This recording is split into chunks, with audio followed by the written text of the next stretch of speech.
सभी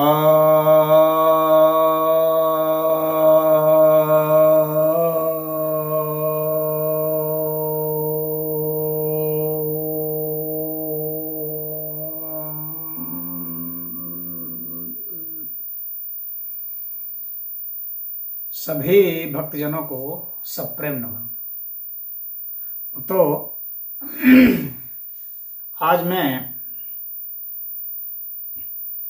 आपको महर्षि दयानंद सरस्वती जी की सत्यार्थ प्रकाश के एकादश समुल्लास, जिसमें उन्होंने मूर्ति पूजा को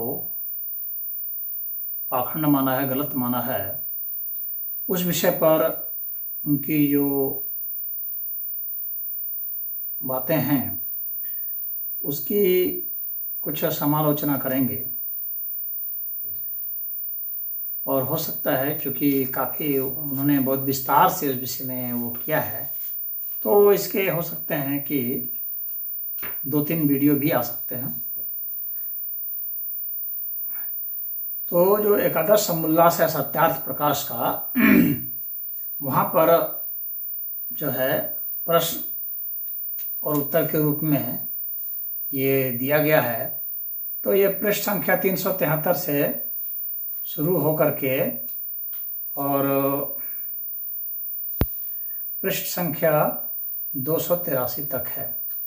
तो यह देखेंगे कि इसमें कितनी बातें कितनी सही हैं और कितनी बातों पर हमें फिर से गौर करने की ज़रूरत है, पुनर्विचार करने की ज़रूरत है।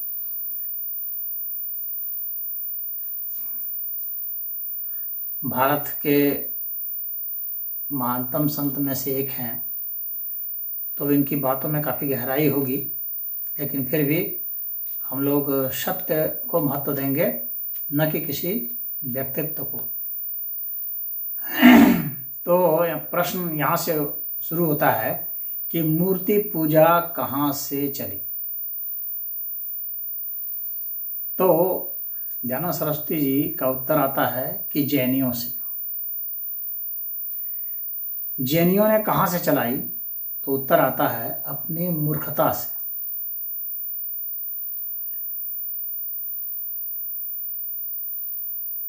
फिर प्रश्न आता है कि जैनी लोग कहते हैं कि शांत ध्यानावस्थित बैठी हुई मूर्ति देख के अपने जीव का भी शुभ परिणाम वैसा ही होता है।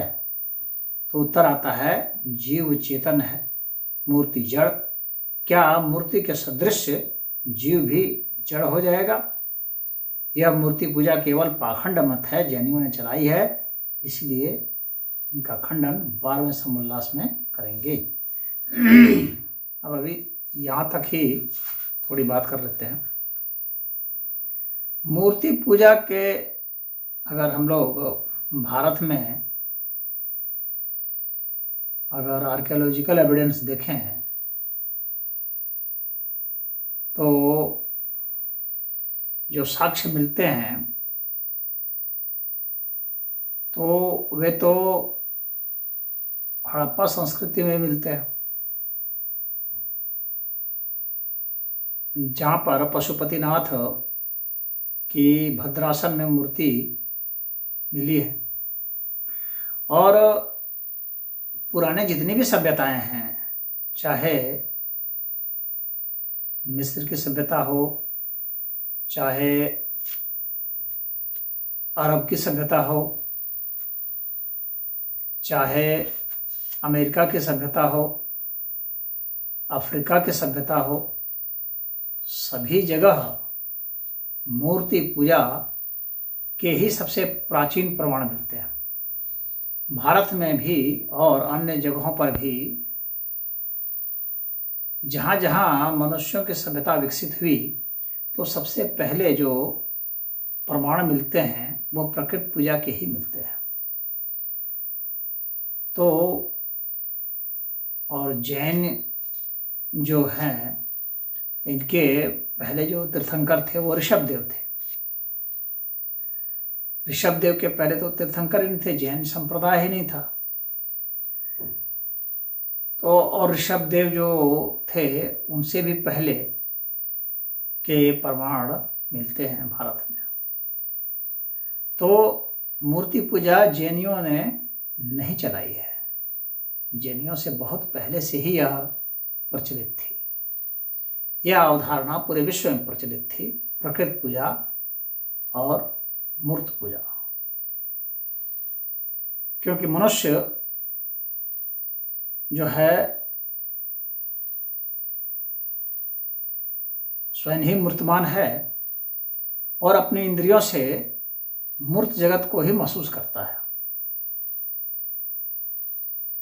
अपने इंद्रियों से यह अमूर्त को महसूस नहीं करता, तो मूर्त जगत को ही महसूस करता है। तो जाहिर सी बात है कि मूर्त के प्रति ही श्रद्धा होगी ही, इसकी स्वाभाविक श्रद्धा होगी। और जिधर वो नजर दौड़ाता है, जिधर वो सुनता है, जिधर वो सूंघता है, जिधर वो चखता है, जिधर वो स्पर्श करता है, उधर ही वह मूर्त ही पाता है। तो जिन जिन चीजों से वह प्रभावित होता है, चाहे हवा से प्रभावित हो जो कि स्पर्श के द्वारा अपने मूर्तमान होने का परिचय देती है, चाहे प्रकाश से प्रभावित हो जो दृश्य होकर के अपने मूर्तमान होने का प्रमाण देता है, चाहे सूर्य हो, चांद हो, सितारे हो, चाहे नदी हो, पहाड़ हो, ये सभी जो हैं मूर्तमान हैं। और इसलिए मानव ने देखा कि इनसे ही हम प्रभावित होते हैं, तो उनसे कृपा पाने के लिए या उनके भय से या दोनों ही स्थितियों में उनकी आराधना उन्होंने शुरू की। तो इसको मूर्खता तो नहीं कह सकते। पूरे विश्व में सारी सभ्यताएं कर रही हैं और जो अस्तित्व सिद्ध है हमारी इंद्रियों के द्वारा सिद्ध है, हम इसी में जीते हैं, इसी में मरते हैं, तो यह मूर्खता कैसे हो सकती है? इसे मूर्खता कैसे कहेंगे?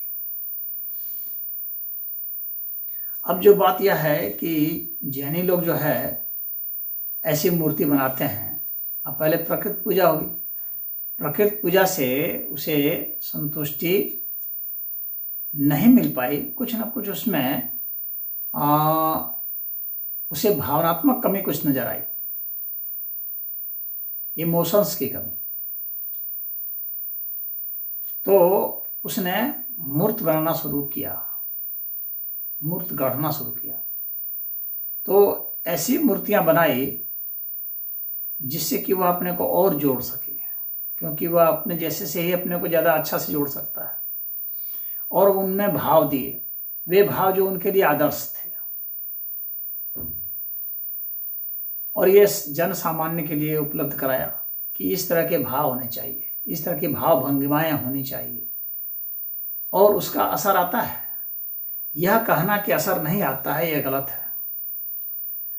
हम जिस तरह की भाव भंगिमा करते हैं वैसा ही हमारा मन मस्तिष्क और हमारे भीतर में है, वैसी तरह की भावनाएं उत्पन्न होनी शुरू हो जाती हैं। अगर कोई शांत चित्त होकर बैठेगा तो शांत चित्त भावना आने शुरू हो जाएगी। लड़ते हुई मुद्रा में जो है युद्ध की भावना आने शुरू हो जाएगी। कामुक मुद्राओं से कामुकता की भावनाएं उठ पड़ती हैं। आखिर मनुष्य में कामना कैसे जागती है? जब किसी स्त्री के कामुक चित्र को देखता है, दृश्य को देखता है, या साक्षात स्त्री को देखता है जो स्वयं ही मूर्तमान है, तो उसमें कामुक भावनाएं जागती हैं।